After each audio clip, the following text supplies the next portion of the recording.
Nigeria is a country made up of uh, multi-ethnic groups. But aside that, over the years, there has been a lot of, you know, diversification. Maybe we are ready or not for tech startup. But of recently, according to data, almost 70% of Nigeria are into tech right now. Basically, not because it's the new, I don't want to call it oil well, but I can call it that.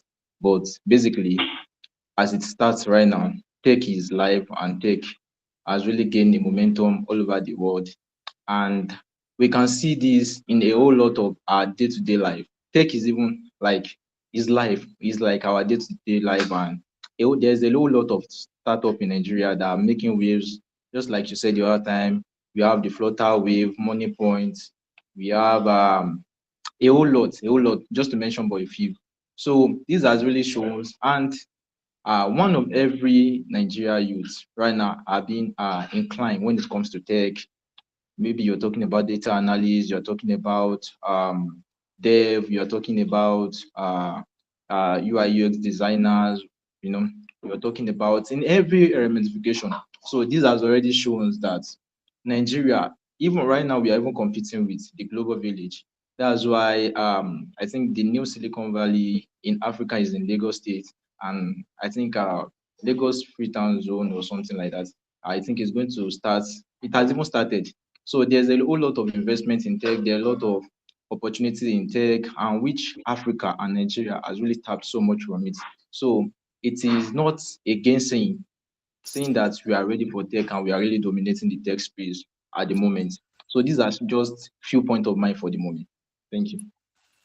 All right, thank you so much, Brighton. Samuel. So we're going to move ahead to Brighton. Are you ready to argue that we are not ready?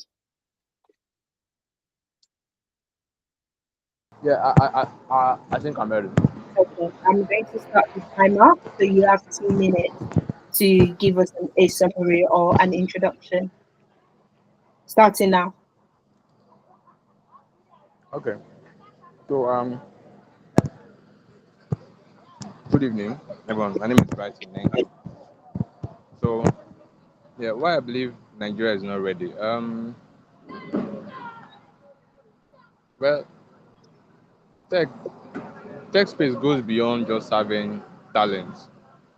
That is a good thing. So for instance, I see Samuel is arguing that where we have the population for that, which is good. We have a very young population of like 60% of Nigerians population comprised of people 35 years or younger, the youth. So yes, that is true. We have the population for that. However,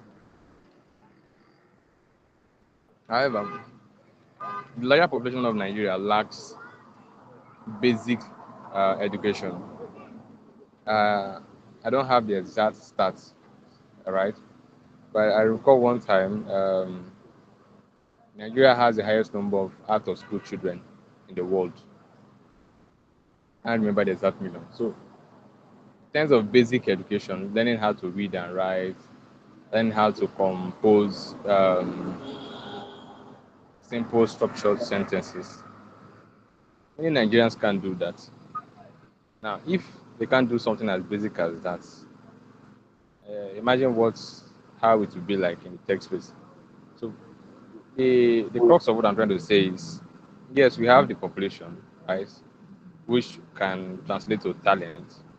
And this that population is heavily digital illiterate, right? Heavy digital illiterate, and you can find this across. You go to companies, you see very titled persons, professors, who can't even use a computer properly. Who can't even use a computer properly.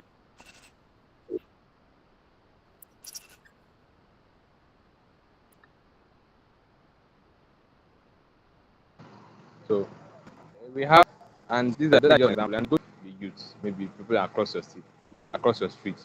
Very few can operate a computer. They maybe know how to shut down a computer, know how to. But these are basic things that they should know. And you can't blame them because if they are not able to handle basic education, learning how to read, write, make good sentences, uh, to be futile for them to know how to use, to speak, to to be digitally illiterate. So in terms of talent, yes, we have it, but it's on paper. In practicality, it's almost non-existent. And second, well, they also look at tend to dominate or prepare or being front runners for global domination in the tech space. We also look at the infrastructure. We don't have lights. I'm speaking with you now since Saturday. Yeah, Saturday, my close, my neighborhood, we've been out of power, and this is last is Saturday, and today makes it about 1 week. We don't have power. So something as basic as power, yeah, you can be able to charge your phone or on your laptop. We don't have that. Infrastructures are not there. Then when you talk of computing, the world now is going into AI and automation and cryptocurrency and the rest. We don't have the infrastructure in terms of computers that are highly defined to carry out this level of um, technological capabilities. We don't have that. So then the next thing you also look at is how grossly poor we are. Nigeria is a very poor country, very very poor. 100 million persons are living below poverty line, and with this current legislation, that has even worsened if they go back to do the research. They're even poor. People can't even buy food to survive, let alone talk of owning a laptop or a smartphone All right. Thank you so much, here in Brighton. Nigeria. Something as Your basic team. as an Infinix. Okay, All thank right. you. Thank you so much, Brighton. Your 2 minutes has gone over. So, Samuel, I know you dropped off halfway. So, some of Brighton's points is for the past week now, there is no light, and those are one of the key factors that is holding us back. As much as it's good for us to have talent as well, stuff like not having access to updated computers, updated versions of computers is also holding us back. So, in this second phase, I would like us to have a mini rebuttal for about 2 minutes each. So, Samuel, you're going to rebuttal what Brighton said, and you're basically going to prove that we have lights, light is stable, and we have all these resources when it comes to computers and solid, good versions of computers that our talents as well can make use of.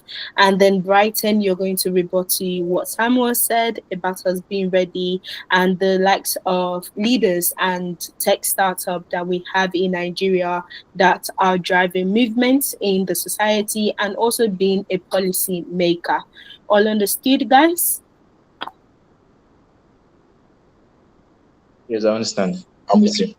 Thank you. So we're going to start 2 minutes rebuttal with Samuel. 2 minutes starts now.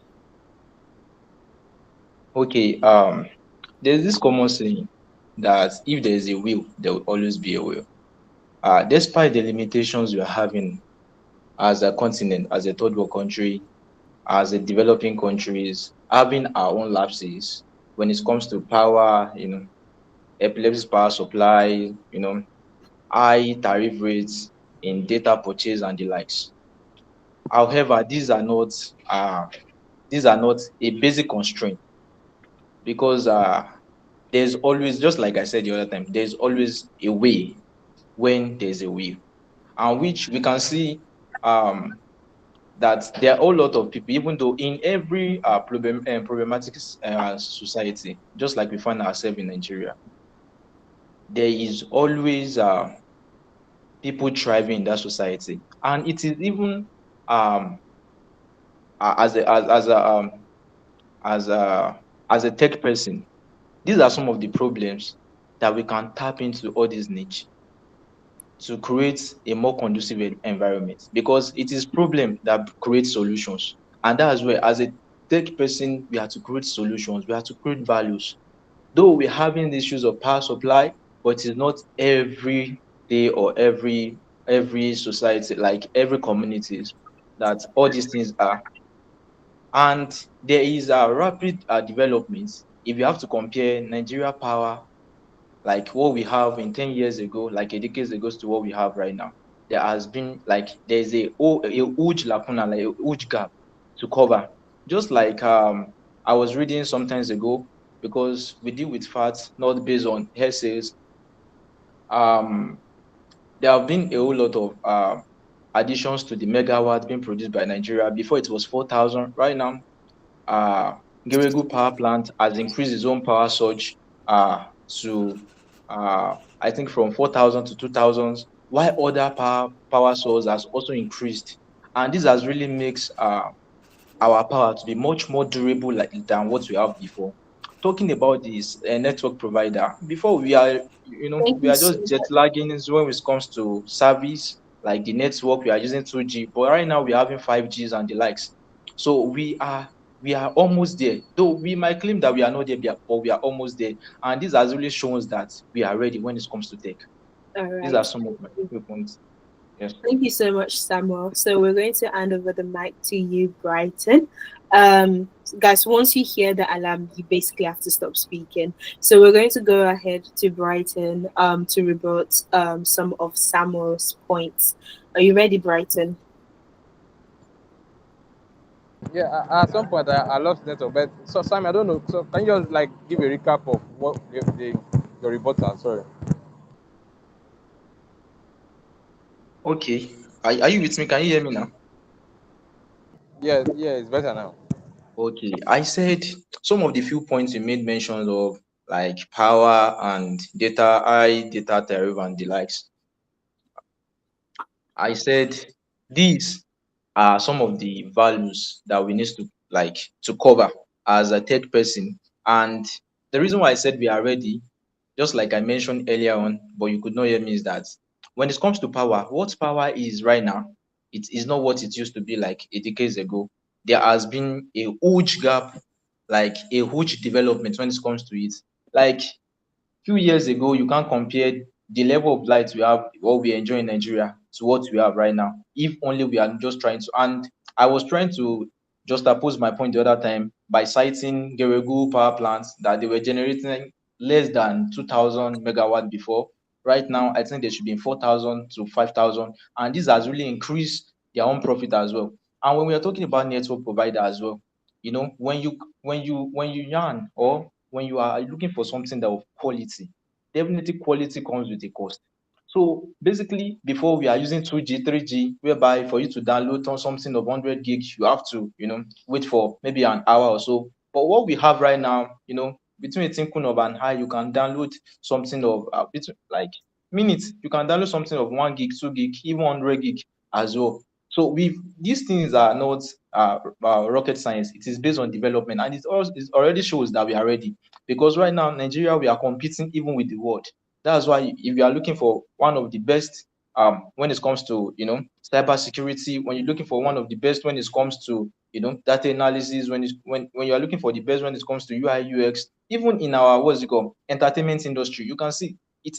All these things revolve around data and tech, which has really shows that we are ready, we are there. In the whole world today, there's a whole lot of recognitions when you mention Nigeria and tech.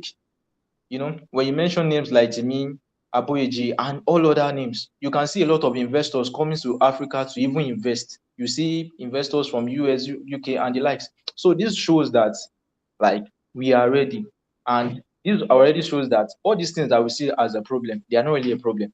If you have to have an insight to it, because just like I said the other time, that when there is a will, there will surely be a way. So we saying there's epileptic power supply, it is not everywhere. And aside that, there are other things to use to like to overshadows all these things. I hope you understand my point. Yeah, yeah, I do. I do. So so So, so these are some of the points I'm trying to make, that we saying okay, there's no light, there's high tariff, there's this, there's that. That is not it. Even in advanced country, we are made mention, like we are talking about, they also have their own problems. Like when it comes to light as well. In some country, I'm not saying all advanced country, I'm not talking about the first world country, but we are ready. That's what I'm trying to tell you. Like the way we used to be, that's not where we are. So there is a gradual process in these things, and it shows that we are ready, because Rome was not built in a day. So that's my point. All right. Thank you so much, Samuel. Brighton, are you ready? Yeah, I think I am. Okay, so I'm going to start your 2 minutes now. Start it now. Okay, so Sam, if you don't mind, I would like you to. Do you have light in your where you are currently? Like, do you have light in your place? As I'm speaking with you right now, do you have power in your place where you are right now? Hello, Samuel. I would love a response. Samuel, yes, can you hear me? Yes, Yes, I can hear you. can you hear me? Can you hear me now? I said yes, there's power. There's Yeah, power. Sorry, I there's muted my there's mic. power. Yes. Okay, oh, lucky you. Maybe that's why you think there's light everywhere. Okay, because for you to say that like power is not in all places, that is well, that is true. But however, it doesn't actually address the problem. But for one thing, I will agree with you that yes, that these challenges um, they pose as opportunity for us to come up with solutions. However, the problem with the Nigerian space in Nigerian space in regards to tech goes beyond just, as I said, goes beyond just the technical capabilities. We could argue that we have that. It goes beyond that. It also borders into uh, governance and administration. So, and we've seen this in many instances where people okay, see a need, see a problem, like in the case of let's say payment, and then they come up with a very brilliant and intelligent solution, and then you have an administration that tumbles it up. So I'll give you an instance. Uh, the world today is going into cryptocurrency. That's in fact, cryptocurrency is a big thing now, and many reputable financial institutions have tapped into it. And then a young developer in Nigeria, Unjoko, decided to say, okay, well, let me cash into that space now and maybe be one of the first pioneers in the Nigerian space to pioneer crypto payment. And what did the government do? They brought in a law that stifled his business, and gradually he ran out of business. He had a solution, but the administration killed it, or a governance killed it, or the government of the day killed it. So my point when I say that we have issues, problems, it's not just that I'm saying that these are just technical issues. That okay, maybe power. Power is just one thing that I mentioned that everyone can understand. It goes deeper than maybe say power, and you try to come up with power, try to come up with a solution that fixes power. You have administrations who are not ready for light and are still and they are still wallowing in darkness. So how do you fight against that? How do you fight against that? That is one.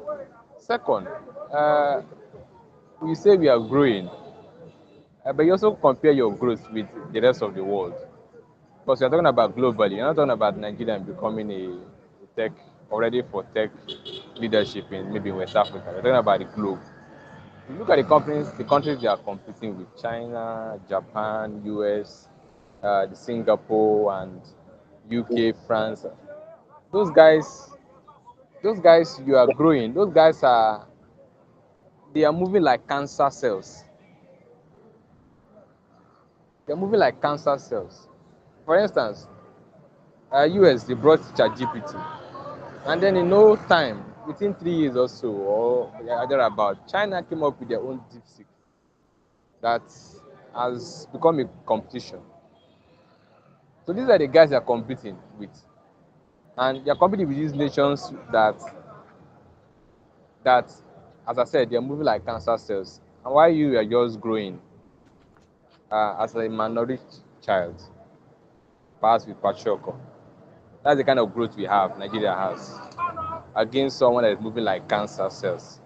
It's not possible. We can't meet up. There's no way we can meet up. The gap is too wide. It's as if when the Bible says God said that the gap that God has, his knowledge over humans is like is unimaginable. That's the kind of gap we have with those people. And then to even make it bad, when you talk of the talent that you said we have, yes, we have the talent, but guess what? These guys, this talent, they stay here and they become frustrated. And then those countries, they come here and take those talents and go away. And they start building their own system. And mind you, when you say all these tech companies, you call the fintech, Flutterwave for instance, most of them, they are incorporated in the United States. Yes, their founders are Nigerians, but their base is in the US. They are backed by US venture capitals.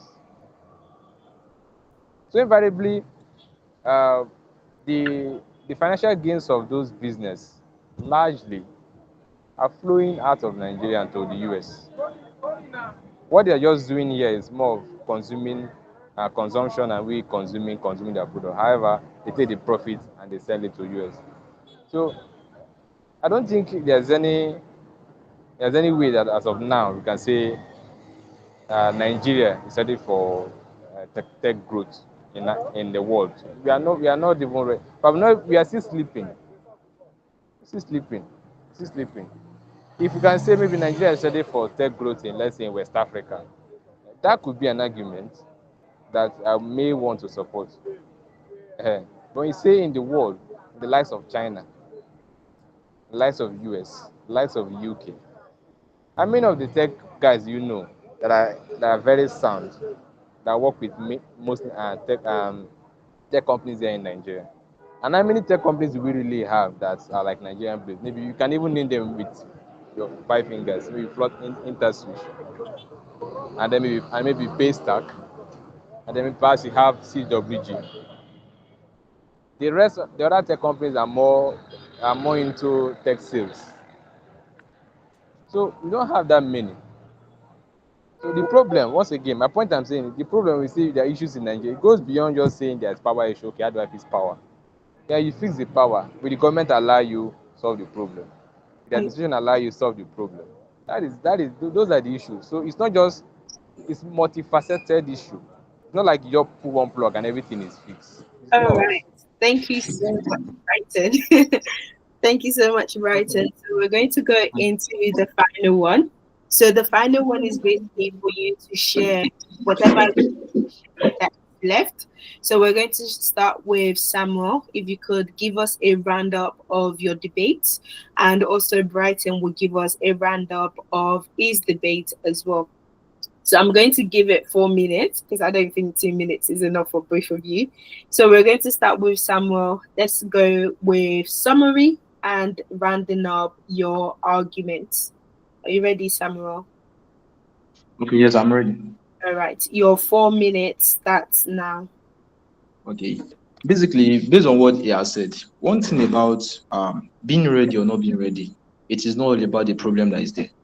Because when it comes to tech, what you are really coming there to solve is the problem. Not you saying it is when you see the problem, that's when you can tap from it. People that we call like all these startups, tech companies of today, they all came to solve one issue or the other. If you have to go to the advanced country that we felt that okay, we are trying to copy them, they have to see a cloud lacuna, and for them to cover up all these things, that's where they have to, brace up their company. Okay, when we are talking about technology, tech, when you go to Japan, one thing I've learned so much about Japan is that after the Second World War, Japan faced a whole lot of crises, and after the crisis, one of the way Japan was able to, to stand up was because they felt they are ready for it, and which they have to go for it, because the Second World War really battled Japan a whole lot. And one of the fund they were distributing then, I think I've forgotten what we call the fund, you know but Japan was one of the countries that refused to collect the relief fund from US, which they were able to start up their country. So basically, this has really shows to us that in every problem, there's opportunity that lies in it. So these are some of the things that they have been trying to do. And one thing I felt, or I so much believe, is that Africa, Nigeria in particular, we are ready, because we can see a whole lot of, tech company in Africa right now, I think it contributes to almost 10%, if I'm not mistaken, of our GDP. And this really shows more than that, yes, more than 10% of our GDP. And this really shows that we are ready. When we are even trying to check maybe we are ready or not ready, let's take a look at the stock market. The stock market skyrocketed in Africa. Even the crypto we are talking about, all these things it was all as a result of human factors, and it shows how ready we are. There are a lot of people that doesn't really believe in all this tech before, because people have these stereotype mindsets. Tech is scam, is this, but there's no any household you're going to get to today. You know, people are really like before. The only thing that people were being scared of is that, okay, if they have to see you with a laptop, you're Yahoo, but the narrative is changing, and this really shows that we're almost there. We are not disputing the fact that, okay, there is a few problems when it comes to power policy making, when it comes to other factors, just like Bright mentioned the other time. Yes, it's always there. Even in advanced country, we made mention of have all these problems, but they shy away from all these problems to develop themselves to what they are today. That we ourselves, we have to compete ourselves with them. Yes, we just like you said we should come. Yes, we everything is all about it's not all about imitations or something, but it is about we looking in to tap from all these things. Yes, that's why we are being called a developing country. We are not developed yet, but we are not where we used to be. We have to, celebrate and, being happy for that, because we know that there's still more ground for us to conquer.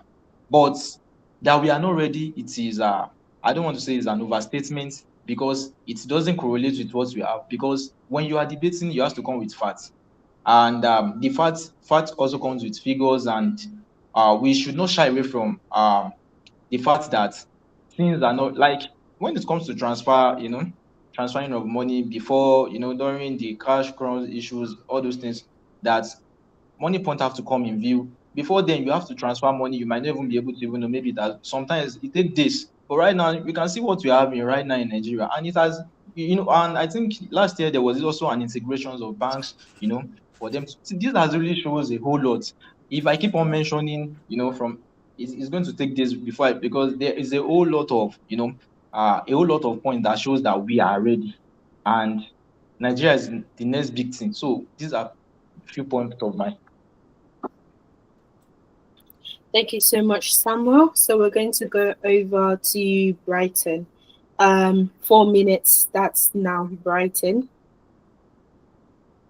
Okay, thank you very much, Samuel. Thank you for your points. I agree with some of them, especially the parts where you said there is talent here. Very true. We have talent, and the way I see the talent is that the average Nigerian is not a lazy man. We are very resilient people. So, if given the right opportunity, um, an average Nigerian would do wonders. That I believe, and that is what I see as I would call talent. Someone who can deliver if given the right tools and opportunity. So yes, talent. We have that here in Nigeria. But I still stand, and my point or my view on this subject still remains that Nigeria is not ready for global leadership in the tech space. No, we are not. We are not. And as I said earlier, if it is for West Africa, I won't even argue Africa as a whole. But if it's in West Africa, well, we might be ready for global leadership in West Africa because uh, the problem are just too many. Like, where do you start from? And again, when you say this tech, like we are making, like you talk about tech, we talk about tech, and what tech companies. If you look at it deeply and you analyze, it's mainly in the financial sector. That's where you find heavy implementation of tech. So, and I don't know. One time, recently, the CEO of Sterling Banks, Suleiman Abubakar, he said that what he has noticed as a trend in Nigerian is that people are more focused in payment tech, not fintech, as in financial technology. So today is that this app has come out, so Money points, money points, OPay, PamPay, Paystack, Flutterwave. They are more or less payment tech. But in other areas of financial sector, like assurance, for instance, we rarely find that. And those who go into those sectors, they suffer greatly. Some of them they withdraw. Areas like cryptocurrency that was banned, we rarely find tech implemented in that.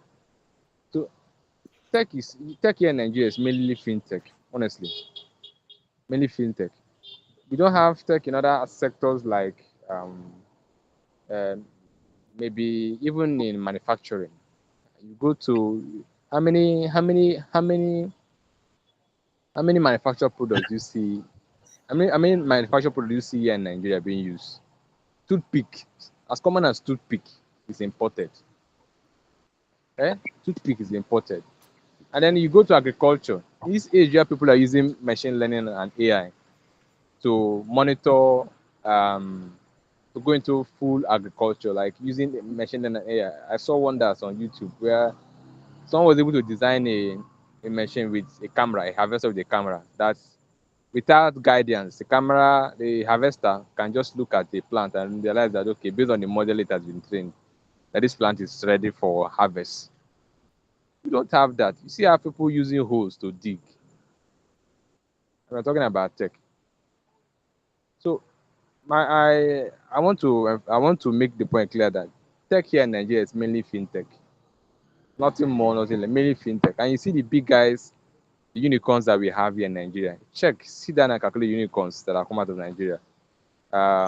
Money points, Flutterwave. Flutterwave is the highest valued fintech company. I think uh, company in Nigeria is about $3 billion valuation. They're all in the payment in fintech sector. Outside that, agriculture, we don't have that. Supply chain, we don't have that. Manufacturing, we don't have technology there. Even in operations, like we expect that okay, tech will play a heavy role in operation, especially in automating processes. We don't have that. It is recently that Federal Ministry of Interior is boasting. A minister will leave now, and we say that his achievement is that he has able to automate a process where you don't need to go to any, you don't need to wait for so long to have your passport delivered. And you can deliver to your home. Something that other countries that they've done version 1, 2, 3, 4, 5, 6, 10. It's now we are doing version 0.5. So our technology, our tech is just honestly just fintech. Honestly, just fintech. However, I agree that the problems we have, creates room for opportunity for us to solve solutions.